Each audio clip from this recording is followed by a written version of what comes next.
Olá, amigos. Estamos aqui para mais um vídeo. E a ideia desse vídeo surgiu no último vídeo que eu fiz, quando eu abordei as preocupações de alguns com relação à demora do nosso primeiro nuclear sair do papel. Então, a ideia surgiu aí. A ideia de comparar o que aconteceu no desenvolvimento do Nautilus, guardadas todas as diferenças que nós vamos mostrar aqui, e o que está acontecendo agora no Brasil com o desenvolvimento do nosso nuclear. O interessante da gente, ao estudar a história do evento, ou seja, do nascimento da propulsão nuclear na Marinha, que ocorreu nos Estados Unidos, é verificar que existiram nas duas histórias, tanto aqui como nos Estados Unidos, dois homens, um em cada país, que fizeram isso se tornar possível. Nos Estados Unidos, o almirante Rickover, e aqui no Brasil, o almirante Otto. E o curioso é que os traços de personalidade desses dois almirantes têm muita coisa em comum. Não é à toa que alguns aqui chamam o Otto de Rickover brasileiro. Mas, sem entrar no mérito dos acontecimentos que culminaram com o que recentemente vive o almirante Otto. Mas eu, ao pesquisar esse livro, eu já conheci um pouco da história pesquisar esse vídeo, desculpe, eu já conheci um pouco da história do almirante Rickover, mas lendo, fazendo uma pesquisa para preparar esse vídeo, eu acabei encontrando um livro, porque eu li algumas coisas, alguns fatos, algumas ocorrências que ocorreram com ele e que eu fiz a comparação com o que ocorreu aqui também com o Otto. Os dois tinham uma certa audácia e burlavam regras e convenções conscientemente quando era necessário. Homens assim são raros e nem todos têm sucesso. Que apareceu para mim uma biografia dele que me interessou. Essa que estou mostrando aí, eu adquiri, está em trânsito para mim, vindo da Amazon americana. Não tinha, esse livro aqui na Amazon brasileira estava por um valor absurdo. Então eu comprei direto na Amazon americana, saiu bem mais barato. Então eu me interessei por ir a fundo, porque é uma personalidade, esse almirante Rickover, que merece ser conhecida. São homens raros, que mudam o destino de uma nação.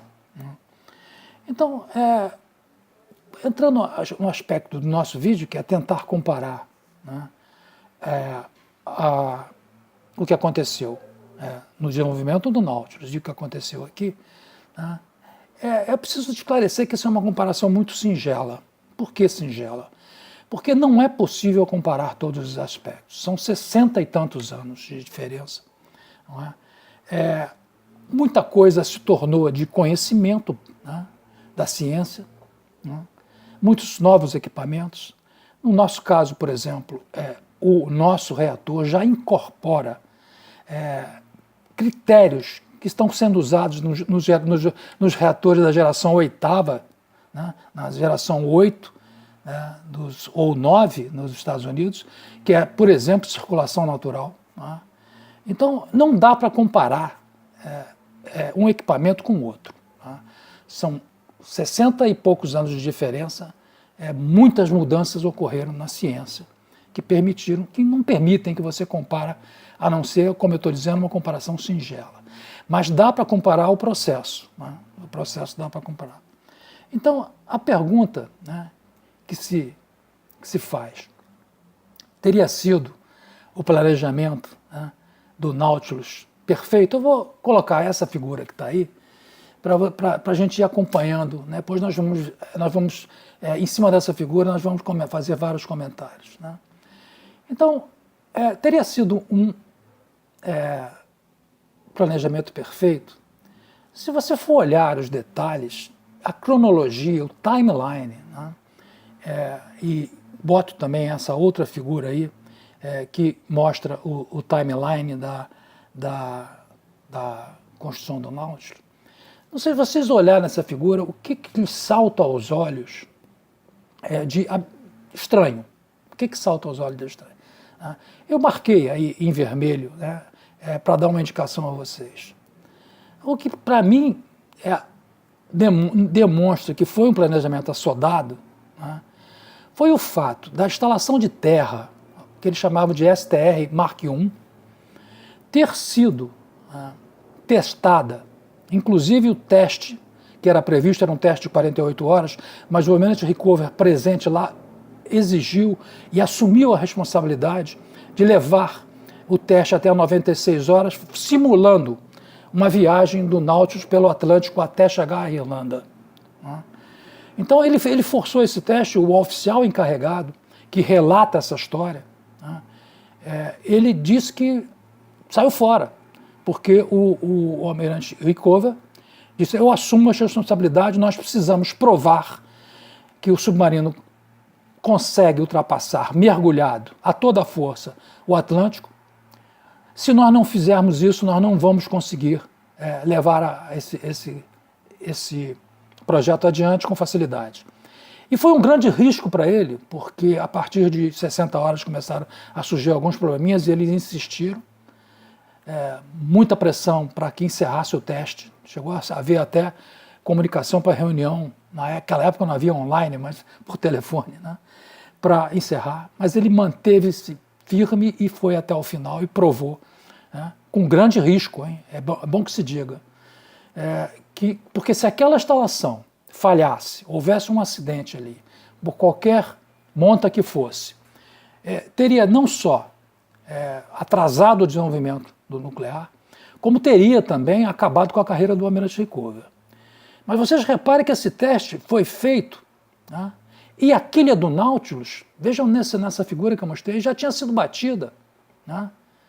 O Nautilus estava sendo já construído com seu projeto detalhado definido, e veja bem, se esse teste provasse que o shield não era suficiente, o shield que foi colocado no protótipo, porque o Almirante Rickover exigiu que fosse feito um protótipo, esse protótipo que estou mostrando aí, simulando o submarino, simulando um submarino nas condições do submarino. Ele não quis fazer, como alguns sugeriram, uma oficina aberta para que houvesse facilidade para as pessoas que estavam fazendo os testes se movimentarem. Não, ele quis que fosse feito no ambiente do submarino. E se isso não desse certo, seria o fim, né?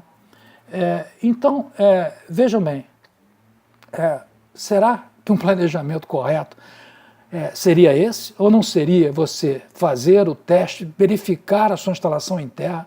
Porque, como eu estava dizendo, se houvesse descoberto que o shield era insuficiente e que seria necessário reforçar, o submarino já estava em construção, já estavam chapas sendo colocadas, já tinha sido lançada a quilha.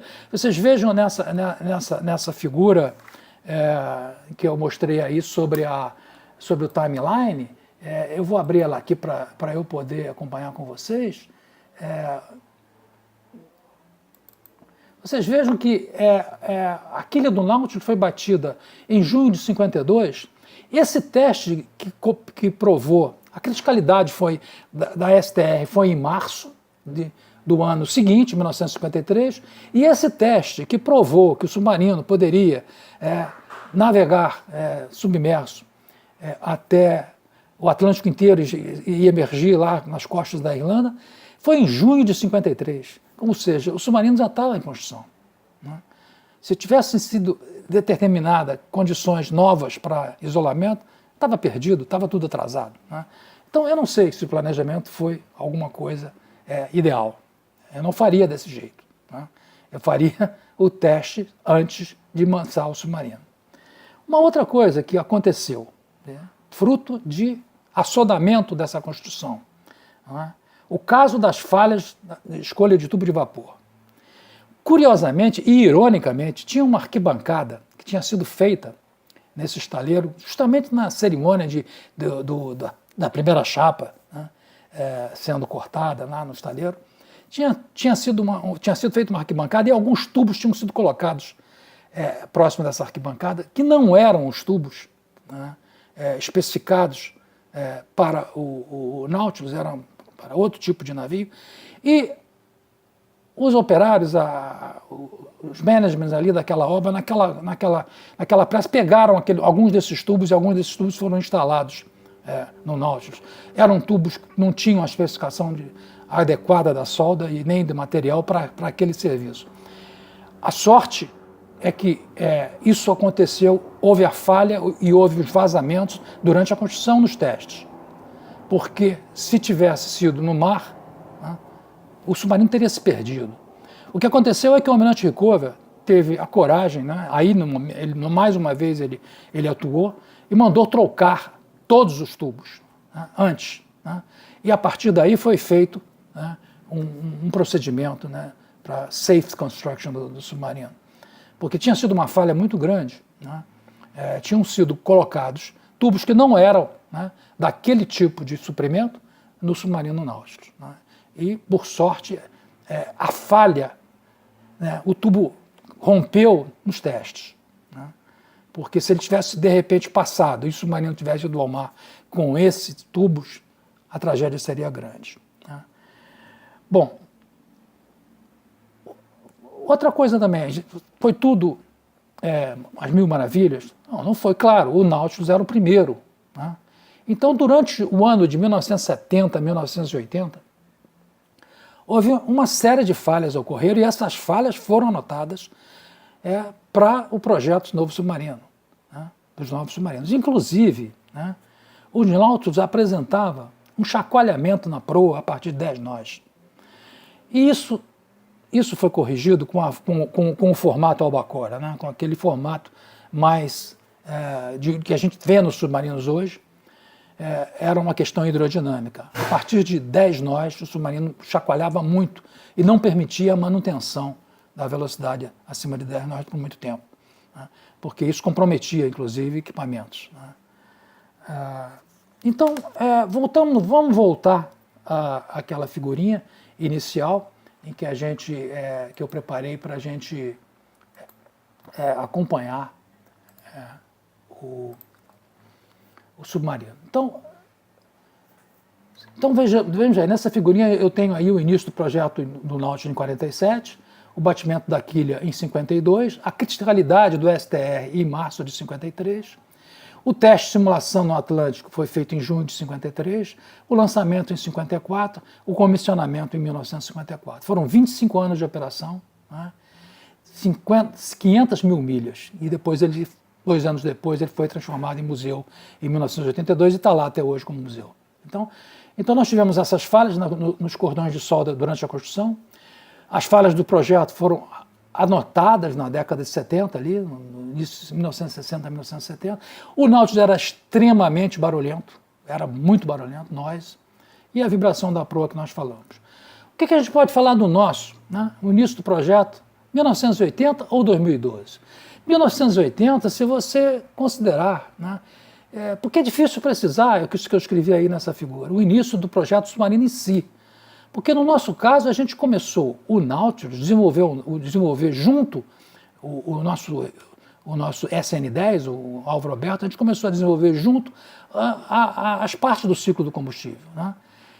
Diferentemente do Nautilus, que já partiu de um estágio mais avançado na tecnologia nuclear. Os americanos já tinham soltado a bomba, já estavam começando, o laboratório deles já estava fazendo experiências que levaram ao reator naval e depois ao reator civil. Né? Então, como eu disse, o projeto nosso, difícil comparar também, porque o projeto nosso incorpora condições de uma versão S8G, o S9G, o S8G é o Ohio, com circulação natural e sem o uso da bomba de circulatório primário em todas as situações, só usa em altas velocidades. Né? Então, aí à esquerda a gente tem a comparação dos dois submarinos, né?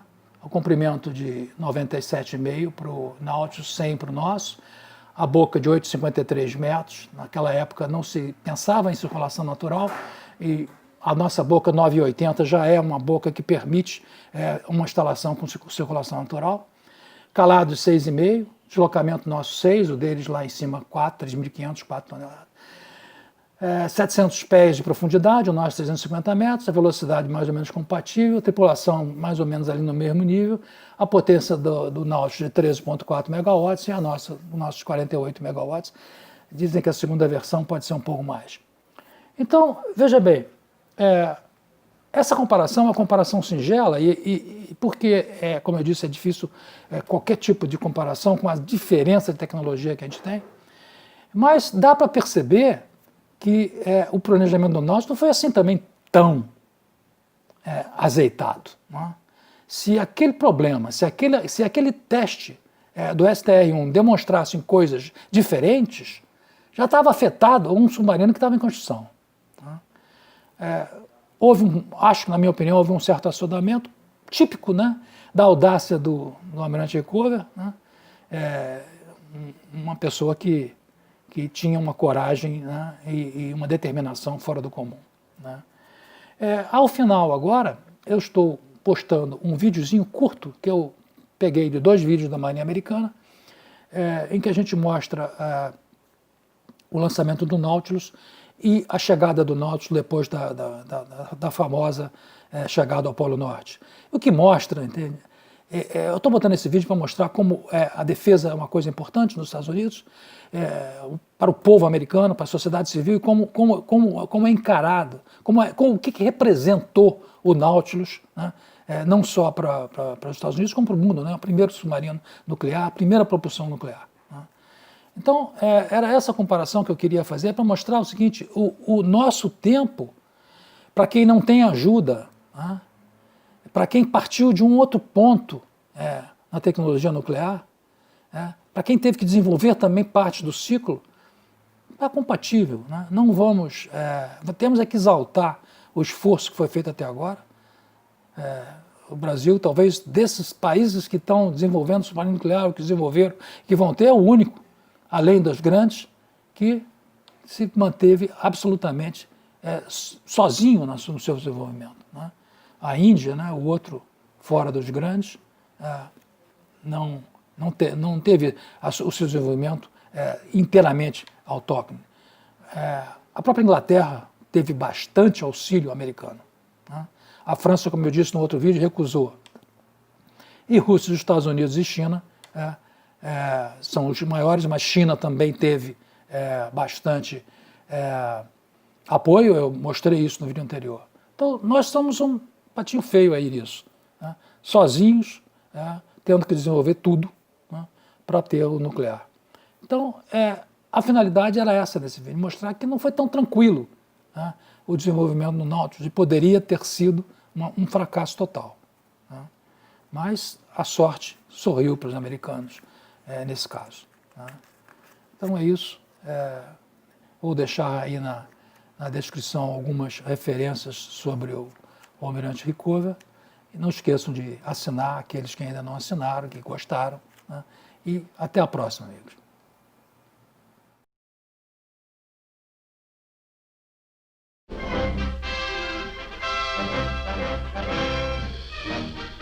At Groton, Connecticut, a new naval era dawns with the launching of the Nautilus, one of the largest submarines ever built, and the first atomic-powered craft in history. It may well initiate a revolution in naval warfare. Some 20,000 are on hand, foremost among them, Mrs. Dwight D. Eisenhower, who will christen the historic vessel. In the yards below, Commander Eugene P. Wilkinson, skipper of the Atom sub, oversees the actual launching, just seconds away. The historic moment is at hand. The launching cradle is released, and as the Nautilus slides down the ways, Mrs. Eisenhower christens it with a valiant blow. With its pioneer model atomic power plant, the Nautilus has an underwater speed higher than most surface ships, an underwater range limited only by its cruise endurance. At once a formidable fighting ship and a forerunner of commercial atomic power, the Nautilus heralds a new era of the atomic age. The Greenland Sea. 36 hours after the historic polar crossing, the Nautilus surfaced. The voyage from Pacific to Atlantic by way of the North Pole was now a matter of record. Nautilus had made history. The men of the Nautilus had blazed a trail under the Arctic pack, which reduced the distance from the Orient to Europe by almost half. A feat which seems destined to have enormous impact on future sea commerce. On her return to New York from England, Nautilus received a hero's welcome from a grateful American people. Commander Anderson was awarded the Legion of Merit. And the entire crew was awarded the Presidential Unit Citation, the first such award ever made in peacetime.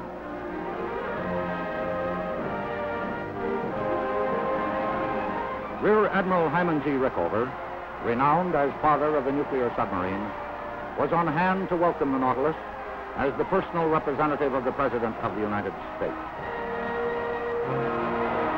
The citizens of New York raised their voices in congratulation, and their voices echoed throughout the free world.